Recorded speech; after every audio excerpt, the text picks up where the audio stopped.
Hello everyone and welcome back to my YouTube channel, All Things Taeler, with yours truly exclusively for Q&A Wednesday. Welcome back and hello to all of my brand new subscribers. You guys are in for a huge treat.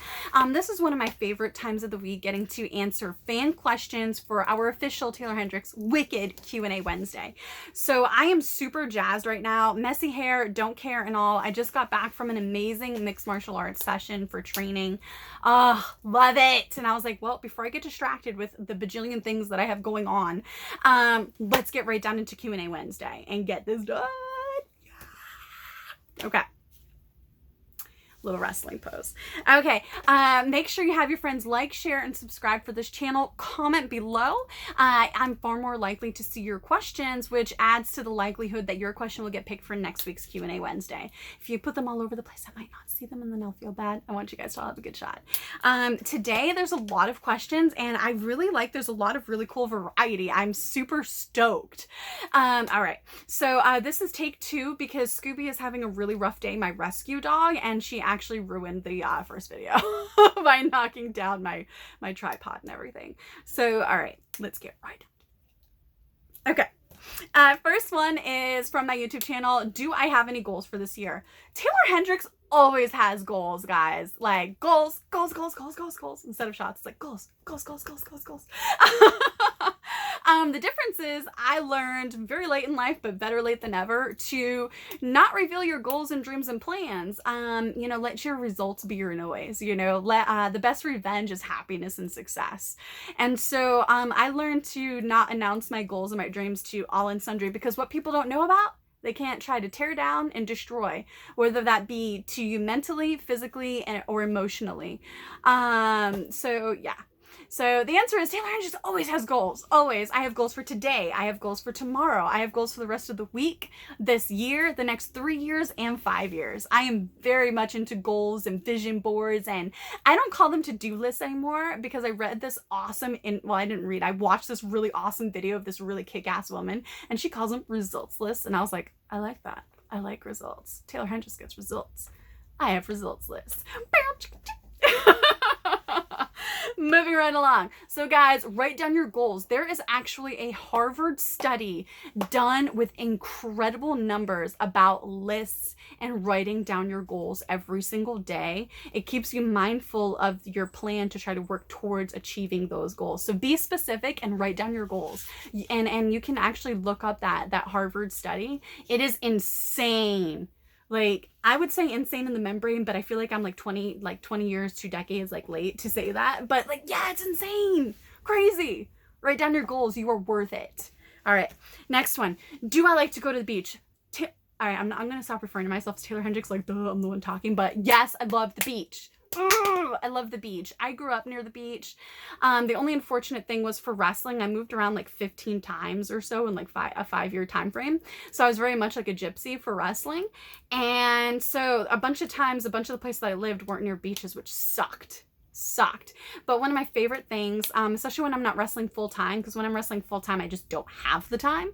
One of my favorite pastimes when I do get the opportunity is to take Slinky, my rescue dachshund, and myself to the beach, loading up on that sunscreen with as porcelain as I am and getting to enjoy the beach. I love playing fetch with him at the beach and going swimming. He has a little life preserver. He's like, oh, mommy. And I have his little life preserver. He's like, kicking his legs. He gets so mad. So funny. He's such a little lazy wiener. And then he has like a little floaty when he gets like extra lazy, and he'll sit on it and be like, get me going. Oh. He's so cute. I love the beach. In college, I actually studied like chemical oceanography and marine biology and stuff, among my many other majors in college. Another question from my YouTube channel. This one was really cool because I didn't really think about it until someone said it, and I was like, huh, oh yeah. Pat on the back to me. On my YouTube channel, an awesome fan asked me, how do I feel knowing that I've wrestled a majority of the top female talents of this generation, basically. I think it's crazy awesome. I didn't even think about it, but I think it's really cool. to think that I didn't sell my soul to achieve things, and I got to grow into be a better person. And I really fought really hard to be the woman that I am speaking to you guys today. And so I am not threatened by other people's success at all. And it's really cool to see so many people succeeding and crushing it, and therefore providing even more opportunities than what were around when we all started wrestling. And I think that's amazing. And that's why a lot of times on my social media, people be like, wow, you wish so many people good luck and congratulate so many different people on this, all this other stuff. And I'm like, well, why not? And that's why I always stress in my interviews, like with Yahoo Finance or on this YouTube channel or even my blog and my podcast, is success is not a pie. More success for somebody else does not mean less success for me. What's meant for me, I'll have, and what I get is what I work for. That, plain and simple. And so I think more people succeeding provides more windows of opportunity for more people. And if people don't get it, I stop and I'll try to explain it like this if you don't understand my brainwave and my mindset. So Sasha Banks, she came onto the indie scene after I was in wrestling, the East Coast wrestling scene for 2 years, right? Fast forward, I got signed to Impact, and within a month and a half, she got signed to WWE. Okay, and fast forward, she gets to main event WrestleMania on night 1 for WrestleMania 37. That's crazy cool, right? That's an epic dream come true. That's a historical moment that will forever belong to her. I wish her and Bianca Belair well. I rooted for them. I watched it to see them succeed, and so I put it in terms like this. If she and Bianca Belair failed miserably as the main event, what do you think are the odds that WWE would put another women's singles match as the main event of a WrestleMania in the next 10 years if they bombed it, if they just bombed so hard, so badly? Probably 0% for another decade until we reprove ourselves, right? So that's a lot of responsibility, and they nailed it. They did amazing. They pulled at people's heartstrings. It was awesome. Because they excelled, more women will get that opportunity at some point, and probably sooner rather than later, because they prove that it can be done and that there's people capable of doing it. There's women capable of doing it. That's why I say success is not a pie. More success for someone else does not mean less success for you. If people bomb it in opportunities, it's not going to provide new and better opportunities for more people. I forgot who said this. It might have been Oprah, but I don't remember specifically. They said, your responsibility if you are the first at something is to ensure that you are not the last. And that is why I'm always cheering people on. I want to see you happy. I want to see you succeed. I want to see you crush your goals. And so that's what I think when I read this question about how does it feel to know you've wrestled most of the top female talent. I think that's amazing. I think it says a lot about, the gumption and the love that I have for this business and the art of pro wrestling. I love that. I love that so hard.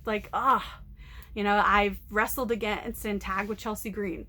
I've wrestled against and tagged with Jessica Havoc, Sienna, Thunder Rosa, Nyla Rose, Renee Michelle, Tessa Blanchard, Candice LeRae, Ruby Riott, Mickie James, Sasha Banks, Scarlett Bordeaux, Mia Yim, Leva Bates, Allie from AEW, Deonna Purrazzo, Kimberly, Nevaeh Chris. I've wrestled and or tagged with all of these women. That's amazing.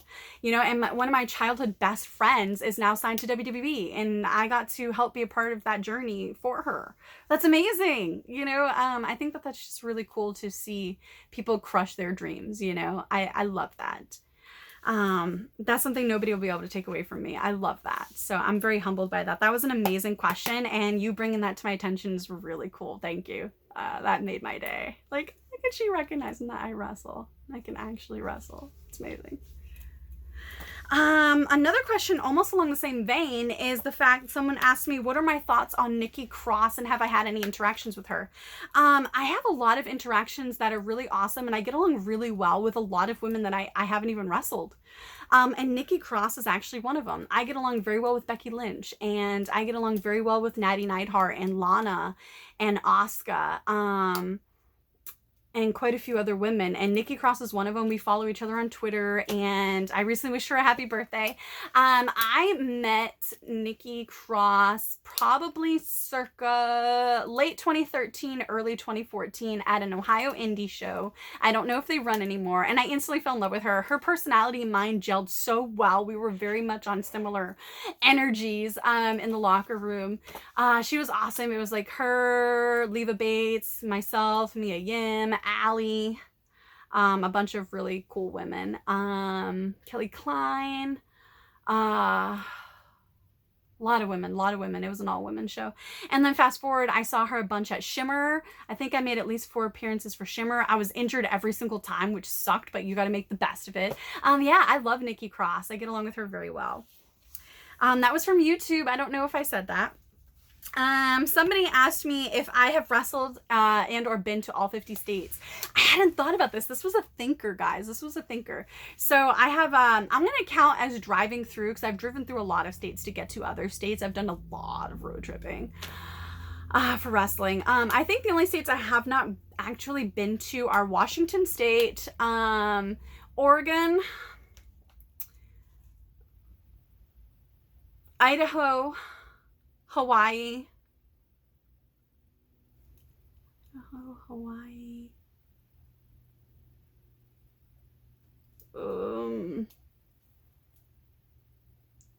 Alaska.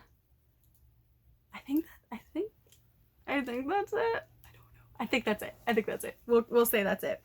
Someone said, it's cool. This was a crossover from Twitter and my YouTube channel, and they both asked very similar questions, so I'm going to combine them. They said, where did my love from acting come from? And it clearly influenced my wrestling and my characters in wrestling. Would I ever want to play Spider-Gwen? I would love to play Spider-Gwen, and my love for acting and motion pictures came from the day I broke my collarbone playing softball. My bone went like that, like one piece over the other. And I took a huge flat back bump from like 20 feet in the air. It's crazy. It was like, I wasn't even a wrestler yet. I was super young.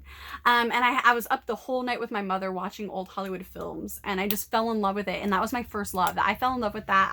I wasn't even watching wrestling yet. That's how young I was. And yeah, that was my first love, and that's what attracted me to wrestling, is the acting and the physicality aspects. I was a varsity athlete. I was very much a tomboy. I played all kinds of sports and martial arts and stuff, and performing arts as well. And so wrestling was like everything. I got to do the traveling and the performing in front of people, the acting and the physicality, and being active and stuff. It was just like everything I ever loved, you know, and the writing and everything, like with storylines and psychology. Loved it. Character design. And yeah, so I think that made me stand out in wrestling, is because I think like fans could see that I wrestled to what character I was playing. You know, I wasn't just like everybody else was just doing all these crazy death-defying moves that didn't really tell a story.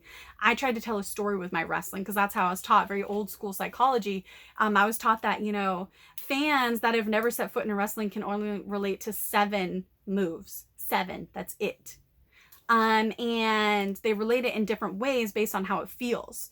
You know, everybody's hit their head on a cabinet, you know, coming up, they hit their head on the cupboard door. You know, people have been hit in the face, people have fallen down, you know, certain things like that. So there's a psychology to it. And so what sells tickets isn't necessarily the moves, it's the story.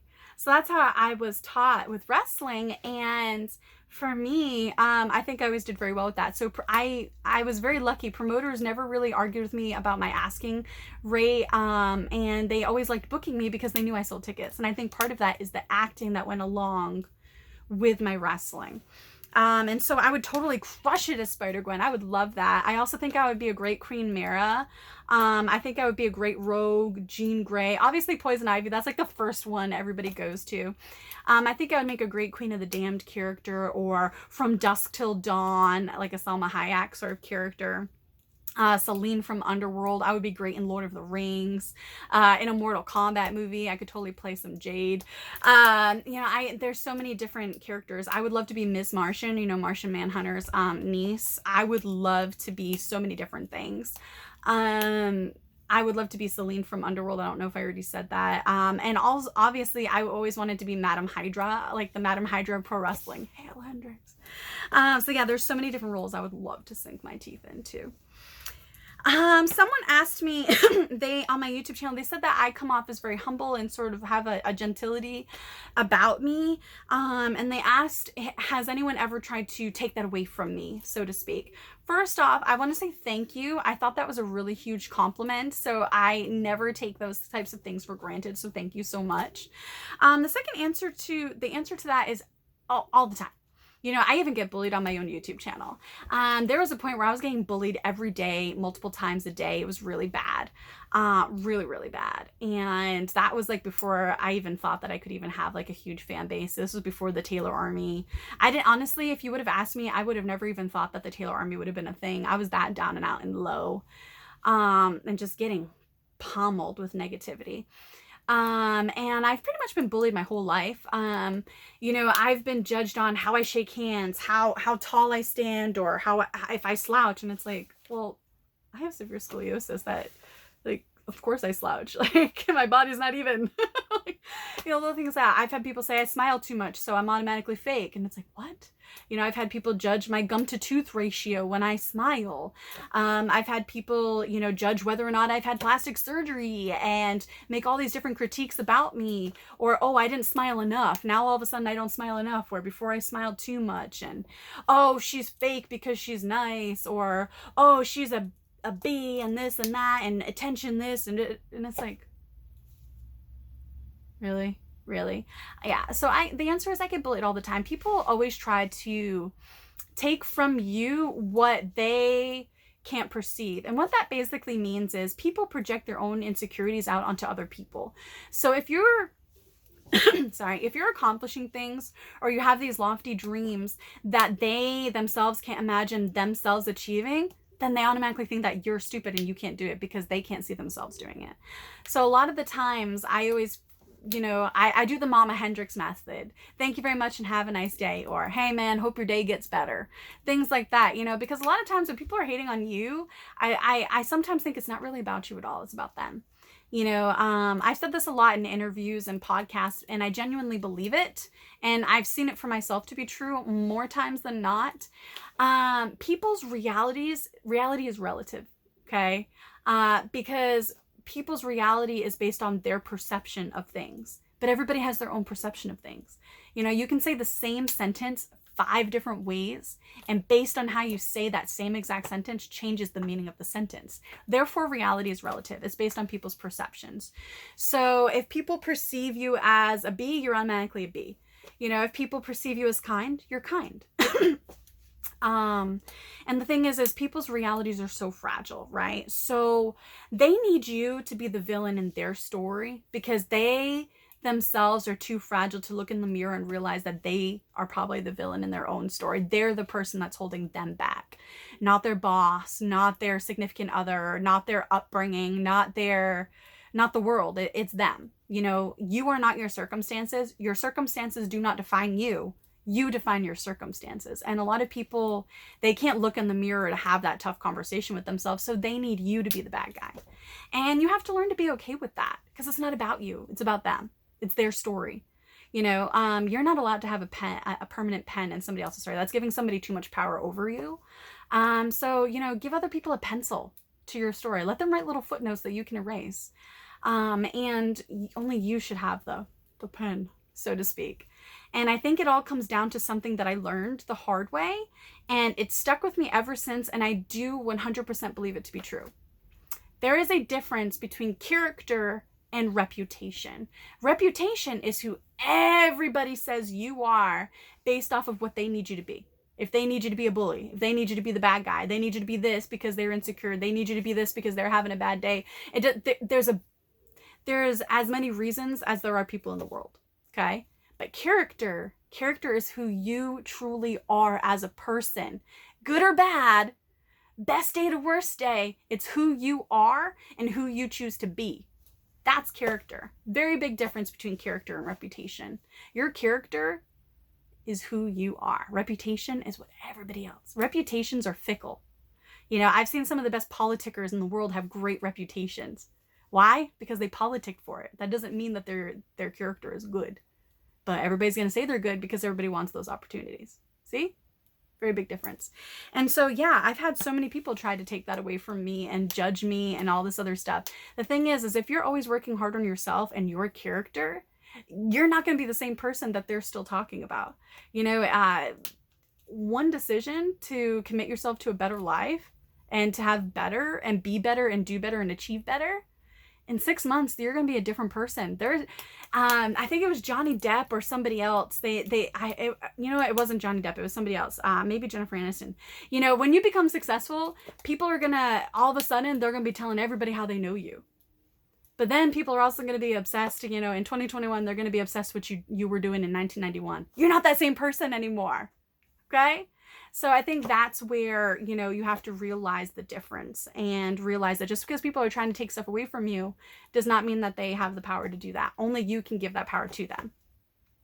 And that's my advice for that. So yeah, I'm totally with you. I've had that happen to me every day, even on this YouTube channel.